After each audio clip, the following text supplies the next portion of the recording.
Please welcome the Vice President of the United States, Kamala Harris.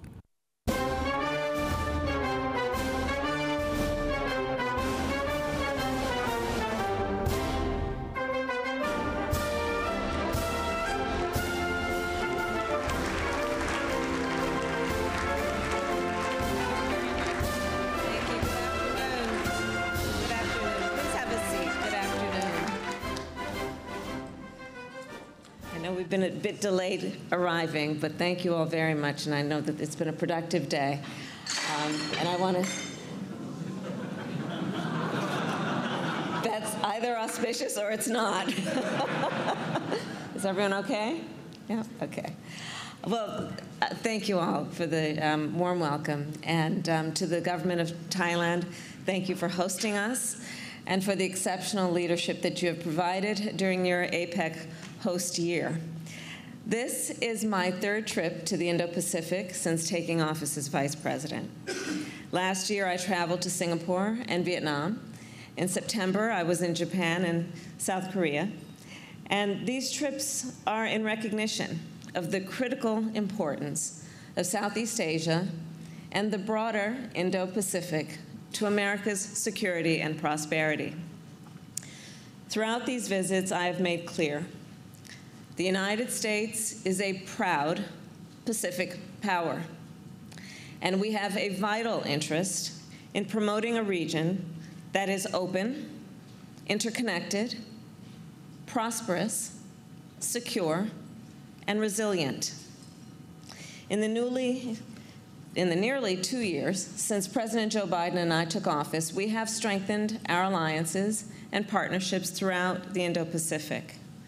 We have reinforced our defense and deterrence commitments, as well as our security presence. A long-standing security presence that has enabled the region to develop and prosper for more than 70 years. The Biden-Harris administration has also joined with allies and partners to uphold international rules and norms. And importantly, our administration has made significant progress on an ambitious and affirmative economic agenda for the region, one that has already delivered results for individuals, for communities, and for entire economies. Our message is clear. The United States has an enduring economic commitment to the Indo-Pacific, one that is measured not in years, but in decades and generations. And there is no better economic partner for this region than the United States of America.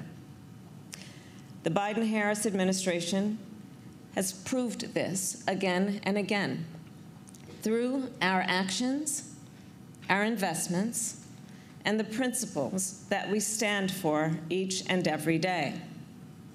Under our administration, the United States is more engaged with the Indo-Pacific than we have ever been as a nation.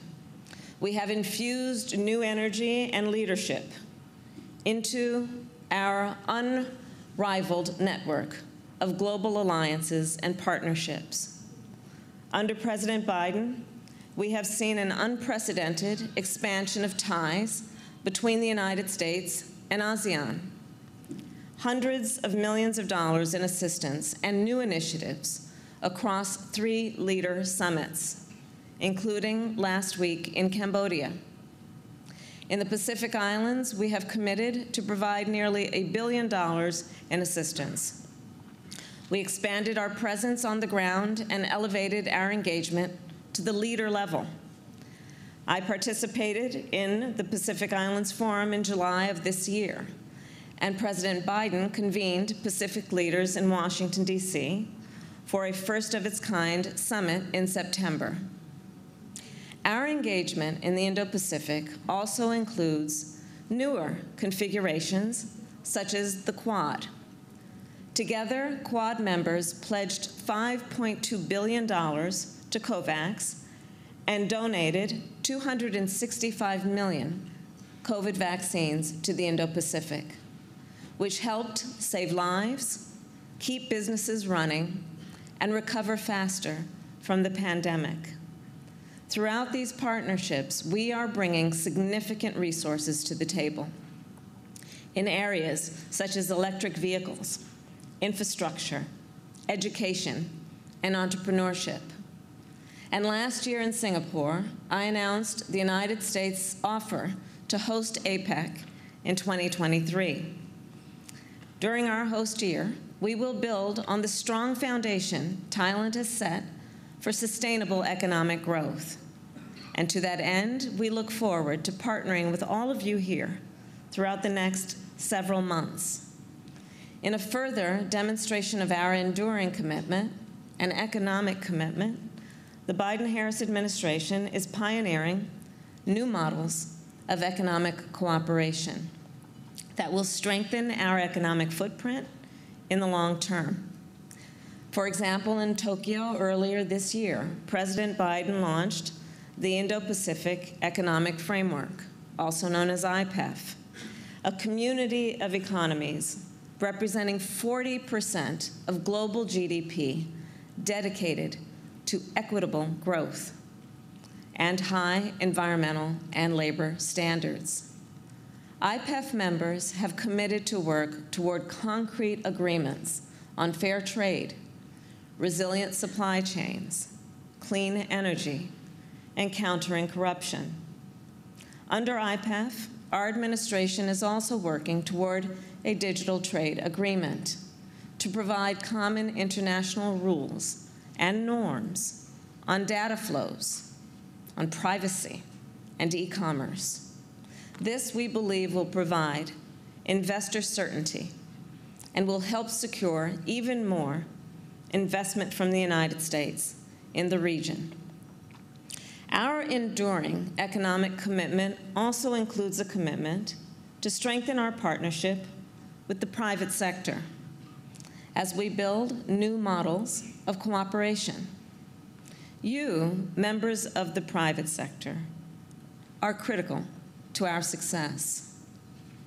A key example is the Partnership for Global Infrastructure and Investment. With the G7, we intend to mobilize $600 billion in infrastructure investment in the developing world that will be high standard, transparent, climate friendly, and does not leave countries with insurmountable debt. And we are already making good on these ambitious commitments. In Bali, President Biden announced that our partnerships are mobilizing more than $20 billion for a new energy transition partnership with Indonesia. Together with Australia and Japan, we are financing new telecom networks in the Pacific.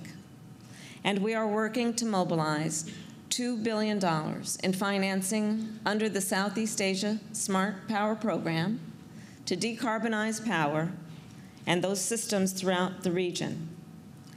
I believe the private sector will play a vital role in all of this in order to bridge the infrastructure gap in the Indo-Pacific.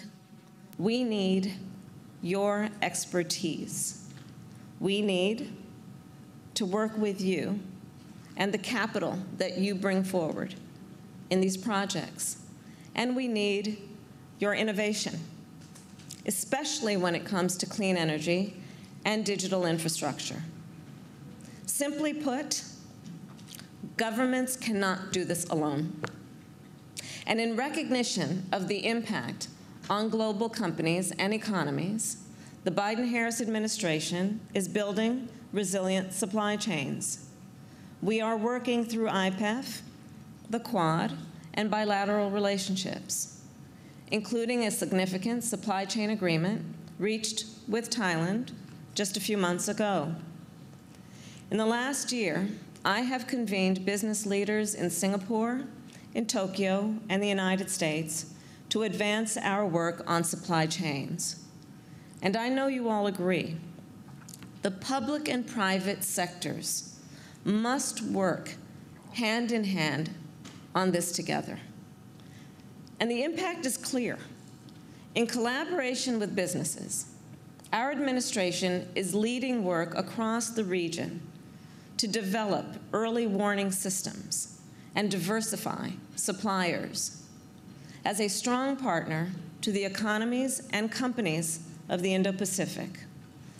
America's approach to these relationships is based on collaboration, sustainability, transparency, and fairness. Through all of our efforts, we will continue to uphold and to strengthen international economic rules and norms that protect a free market and create predictability and stability, which of course is essential to protect companies from arbitrary interference, protect nations from economic coercion, and protect workers' rights. In addition, we stand against market distortions and unfair competitive advantages, and we prioritize inclusivity.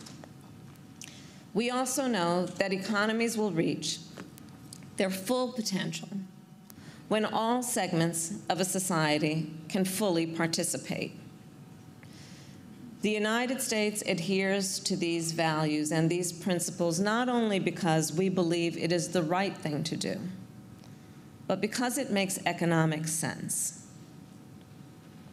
In addition, regarding the climate crisis, an existential crisis for us all, the United States is doing our part and leading with action. Our administration recently made the largest climate investment in our history through the Inflation Reduction Act. More than $370 billion to invest in electric vehicles, battery supply chains, and solar, wind, and hydrogen power. This puts the United States on a direct path to reduce our emissions by at least 50% by 2030 and net zero by 2050.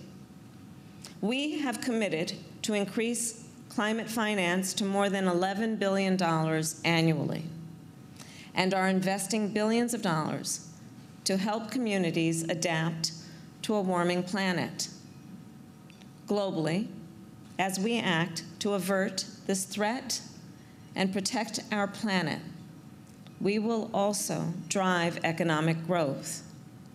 As we accelerate the transition to clean energy, we will create new jobs, spur innovation, and unlock new industries. So let me be clear on another point. America is a strong partner to the economies and the companies of this region because America is and will remain a major engine of global growth, reinforced by our administration's approach, which has been record job creation, a revitalized manufacturing sector, a booming clean energy sector, resilient consumer spending, and unprecedented small business creation. We have enacted historic legislation, the CHIPS and Science Act, which will strengthen global supply chains and spur innovation around the world, and the Inflation Reduction Act, with its clean energy investment, which will help bring down the costs of energy globally. And we believe that when we prosper at home, the entire Indo-Pacific region benefits. In fact, nearly 30% of our exports go to the Indo-Pacific, and American companies currently invest around $1 trillion a year in this region. So supported by that track record, we will continue to work with our partners in this region to increase foreign direct investment, to increase the free flow of capital, and to increase the already high level of goods and services that flow between the United States and the Indo-Pacific. As a member of the Indo-Pacific, America has a profound stake in the future of this region. Commerce between the United States and the Indo-Pacific supports millions of American jobs. We have, then, a shared commitment to a free and open Indo-Pacific. And the United States has historic bonds and common values with the nations and the people of this region. All of this to say, the United States is here to stay. Strengthening our economic relationships in this region and partnering with the private sector is a top priority for the United States, and a bipartisan one. As we go forward together, the companies and economies in this region will find a United States that brings immense opportunities for growth, a United States that will uphold the rules of the road, and a United States that will help build prosperity for everyone. Thank you all.